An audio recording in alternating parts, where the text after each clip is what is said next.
Hi, my name's Steve, and this is Little Plastic People.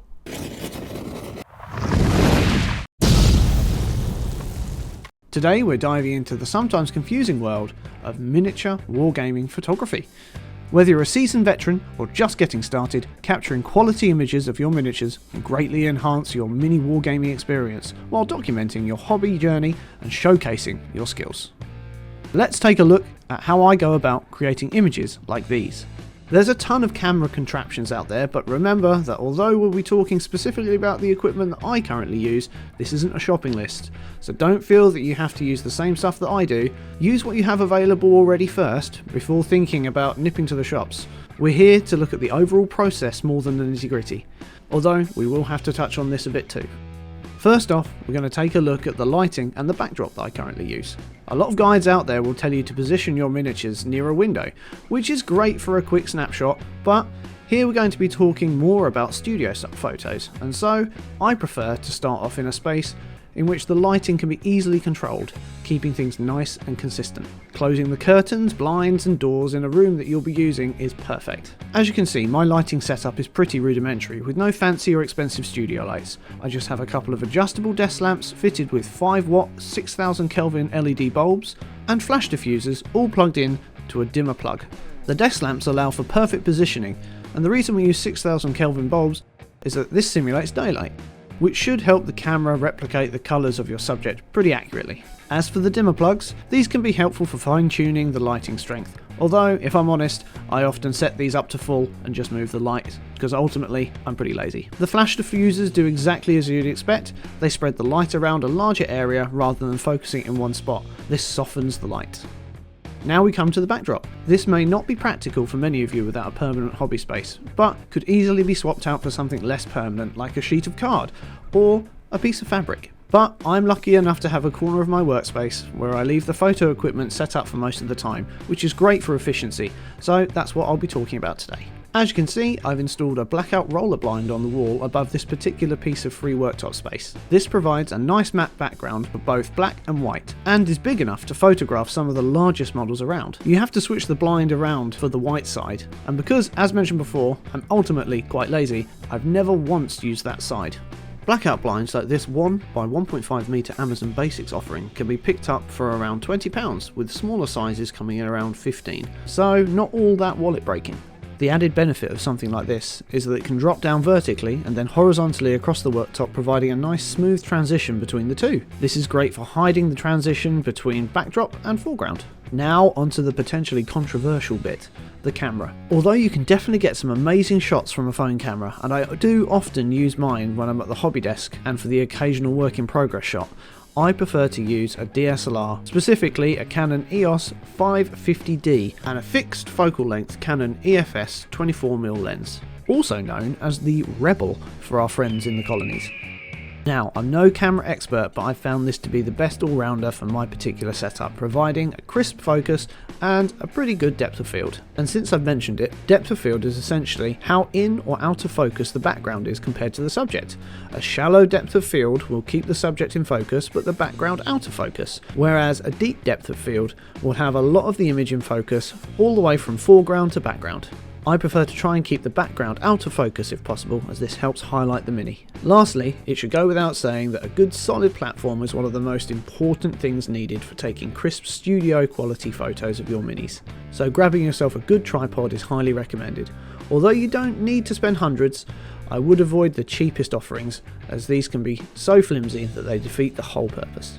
I use a Manfrotto 190 Go with a slider and panoramic head. This is admittedly probably a little overkill, but it does allow for fine tuning of the camera position without the need to constantly reposition the tripod. So that's the equipment basics covered. We've now got all the gear and a little bit of an idea. So let's take a closer look at the hard bit, the process. As with the equipment, I feel like I need to caveat that this is very much just how I go about taking photos. There's a lot of subjectivity involved in framing, lighting and the like, so I'm just going to explain my process, and hopefully you'll be able to find a few areas, if not insightful, then at least a little bit helpful. First thing to decide on, which may seem obvious to most, is what we're actually going to take a photo of, and why, as this is going to inform how we want to set up all of the next stages, which are framing and lighting. I say framing here, but what I actually mean is placement on the backdrop. This is relatively simple for larger models or a squad, as you can get away with directly placing it on the backdrop cloth. But you may want to consider raising a single miniature up on a small pedestal. This helps create a further separation between the ground and the base of the Mini. For this, I tend to use a suitably sized tub or plinth painted in matte black. AK Ultra Matte is great for this. I tend to initially place the subject directly in the centre of the available area and then adjust from there, although the further from the backdrop you can get, the more blurred out it'll end up being.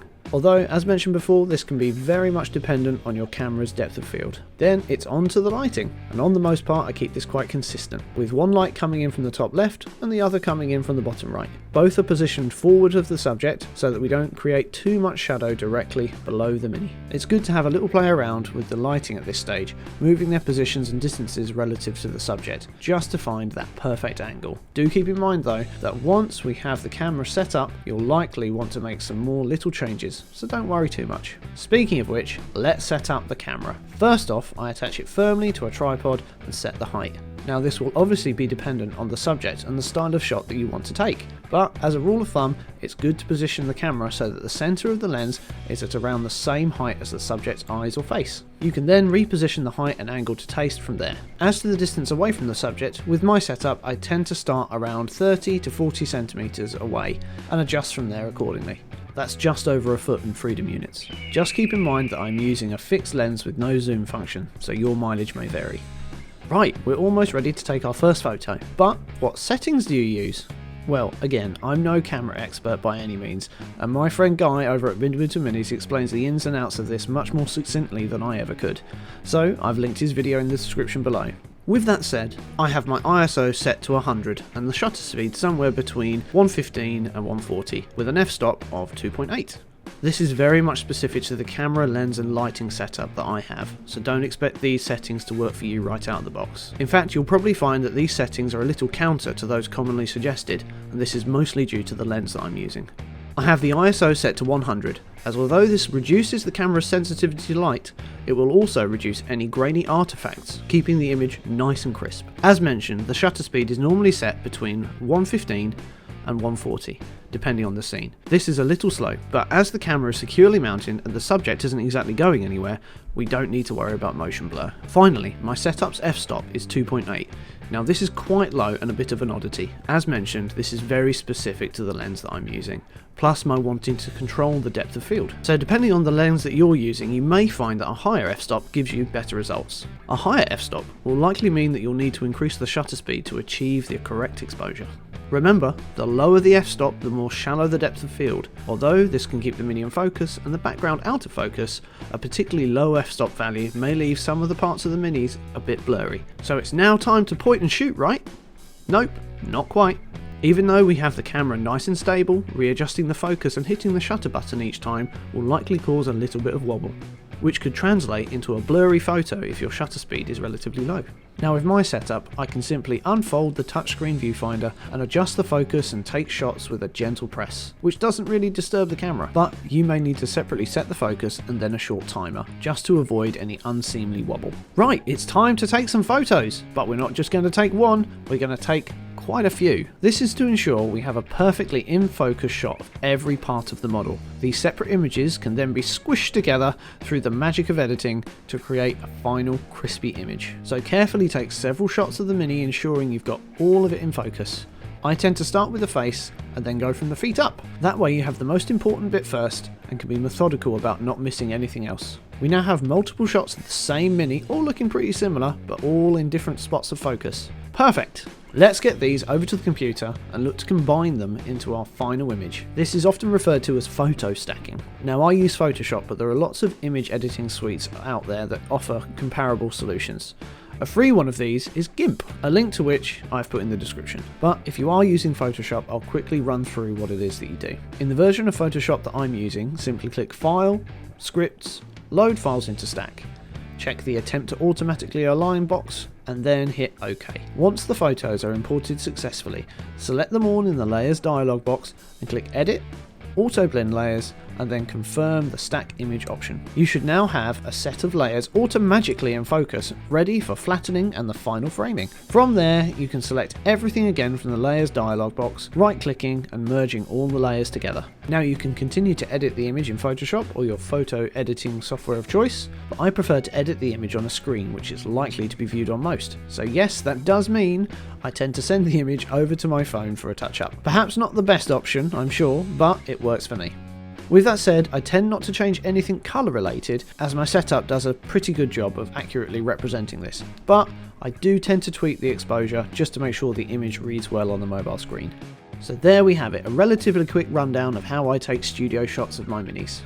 But wait, I hear no one cry. Haven't I seen you use lots of coloured lighting in some of your larger scenes? Well, yes, imaginary wargamer, how very observant of you. Sometimes, when you're not too concerned about maintaining accurate colour representation and just want to make something cool, you can incorporate some additional coloured lights into your shoots. This can take some experimentation but isn't too difficult and can produce some really fun results. Alongside the lights that I've already covered, I often use a few small multicoloured LED panels positioned to cast some dramatic lighting across the scene. These are relatively affordable and have, at least for me, been a worthwhile investment. These small LED panels can be changed from all sorts of different colours and even provide some interesting effects for video. Okay, so I think that's about it, for real this time. I hope you found this brief walkthrough of my mini photo taking process useful in some way, and that it helps you capture your miniatures in the best light possible. Pun intended again. And of course, if you have any questions, please leave them in the comments below and I'll try and answer them to the best of my ability. As mentioned before, this is very much just how I go about things. I'm sure there are plenty of things I could do better, and I'm looking forward to learning new and improved techniques. So please don't see this as a prescriptive how-to, it's more of a how you could, or maybe even how you shouldn't. But don't forget, the most important thing about taking all of these amazing photos is to share them with the community.